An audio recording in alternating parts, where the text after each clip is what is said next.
Modern survival gear promises waterproofing, lightweight and durability, yet anyone who has spent time in prolonged rain, wind or cold knows the weaknesses of plastic tarps and synthetic shells. They tear without warning, trap condensation and become brittle under ultraviolet exposure.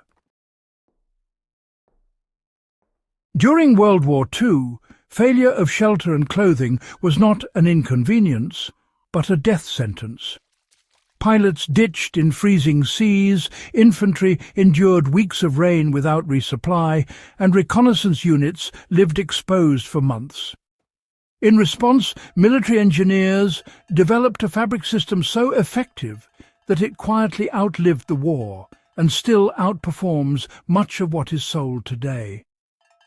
This guide examines that fabric, why it works, and how its principles can be applied now by anyone serious about long-term survival and historical fieldcraft. This section explains the wartime problem that forced innovation. By the early 1940s, Allied forces faced a contradiction. Rubberized fabrics were waterproof but cracked, delaminated and trapped sweat. Untreated cotton breathed well but soaked through quickly and became dangerously heavy. The Royal Air Force encountered the worst consequences when pilots downed over cold water died from exposure even when rescue was near. The solution required a fabric that resisted water without sealing it out completely, retained strength when wet, and could survive harsh use without complex maintenance. The result was not plastic, but a radical rethinking of natural fibres. Now, this section, well, it reveals the fabric secret itself. The breakthrough was tightly woven, long staple cotton treated with controlled impregnation rather than just a surface coating. In Britain, this led to the creation of Ventile cloth, which was, originally developed for immersion suits. The cotton fibres were spun and woven so densely that when exposed to water pressure, they would swell shut, effectively blocking any further penetration. Instead of relying on a film, the fabric itself became the barrier, which is quite clever, actually. Variations of this idea also turned up in wax canvas and oilcloth, used for things like tents, packs and vehicle covers. These fabrics shed rain, resisted wind, and, importantly, remained breathable under normal use. They didn't fail catastrophically if punctured, and they could be repaired right there in the field. So this section explains why this fabric, really beats modern tarps. Plastic tarps are waterproof because they're impermeable. But that same feature causes condensation to form underneath, soaking clothing and bedding from the inside. World War II fabric systems managed moisture dynamically. Light rain beaded and ran off. When the rain got heavier, the fibres would swell and seal. Body heat actually drove vapour outward, helping keep things a bit drier inside. Even when fully saturated, the fabric held onto its structural integrity and dried out without cracking. Waxed canvas added another advantage, which was abrasion resistance.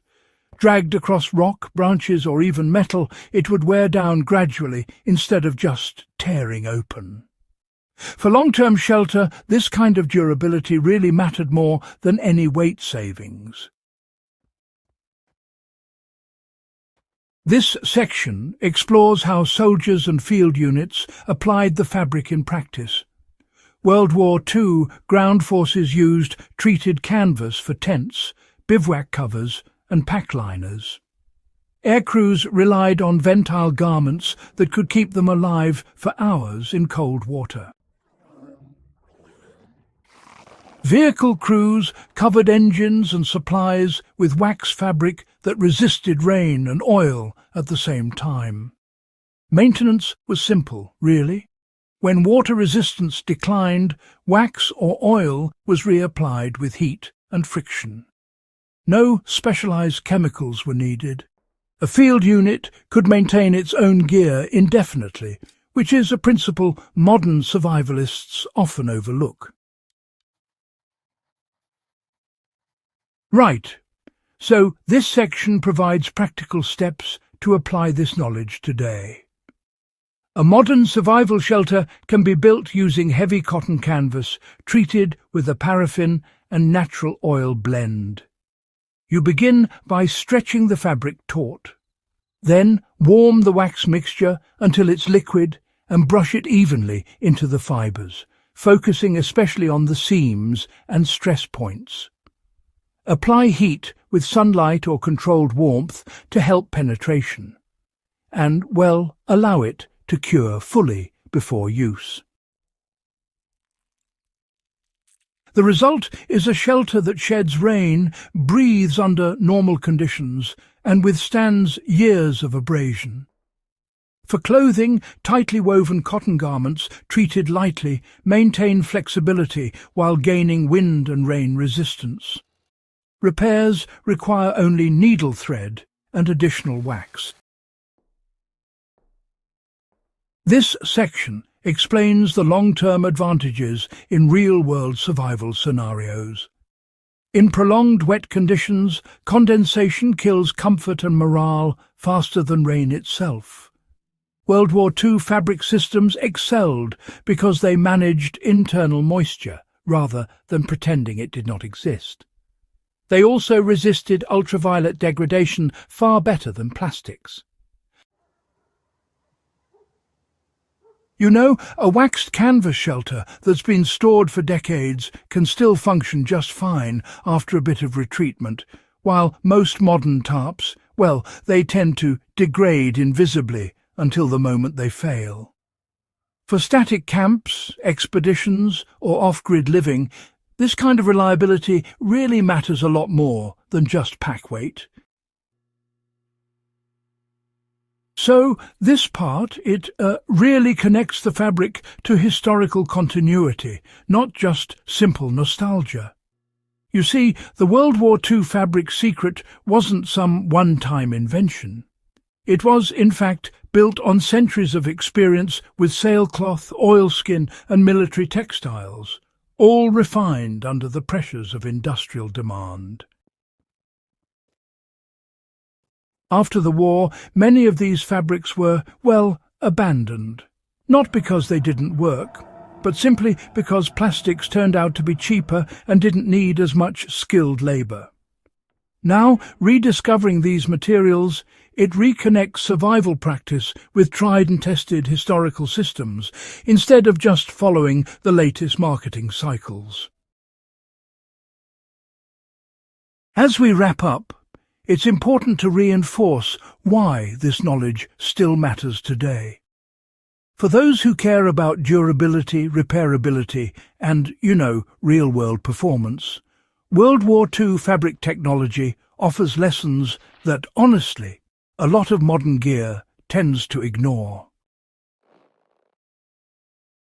Waxed canvas and tightly woven cotton, well, they don't promise perfection. What they do promise is reliability under tough use, the ability to be repaired in the field, and predictable behaviour even in harsh weather. If this guide has in any way added lasting value to your understanding of historical survival technology, please consider subscribing to the channel, share this episode with other history and survival enthusiasts, and help us keep alive knowledge that frankly still works when modern gear lets us down.